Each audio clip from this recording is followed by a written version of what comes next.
याद रखें कि एक कुरान शरीफ में एक आयत है, उसका मफ़हूम बयान कर रहा हूँ। क्या फरमाया गया अल्लाह की पाक किताब में, जो किताबों की इंचार्ज है, उसमें फरमाया गया है बेशक बेशक बेशक हर मुश्किल के बाद आसानी है। जो मुश्किल को फेस नहीं कर सकते वो आसानी को कैसे एंजॉय करेंगे। ठीक है, फेलियर हो गई, नंबर कम आ गए तो यार क्या हो गया, कोई मसला नहीं।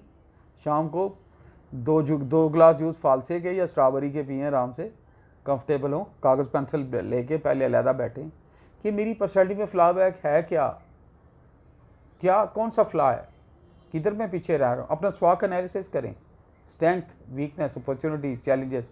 मेरी स्ट्रेंथ क्या है, मेरी वीकनेस क्या है, मेरे पास अपॉर्चुनिटीज़ क्या क्या हैं, और मेरे चैलेंज क्या क्या हैं। चैलेंज वो चीज़ें हैं जो आपके कंट्रोल में नहीं है। जैसे मैंने 24 साल की उम्र में चैलेंज फील किया अपनी पर्सनैलिटी में, यार मुझे गुस्सा बहुत ज़्यादा आता है।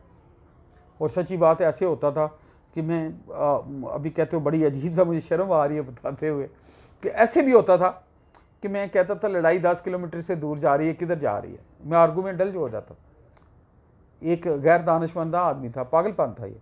मुझे नहीं समझ थी कि इसमें टाइम भी ज़ाया होता है, एफर्ट भी ज़ाया होती है, रिश्ते भी ज़ाया होते हैं, लोग भी ज़ाया होते हैं, और रिजल्ट नथिंग, शैतान खुश हो रहा होता है।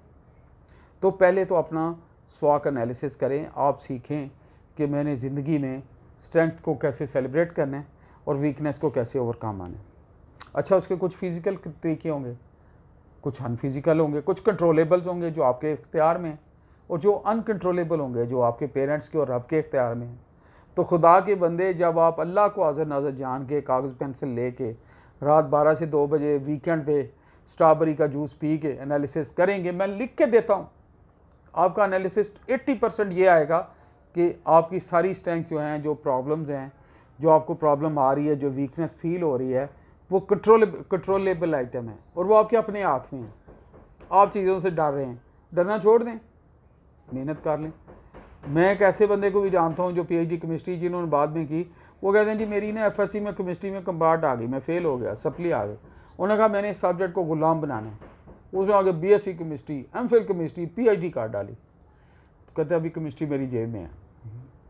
तो ये है ज़िंदगी का असूल।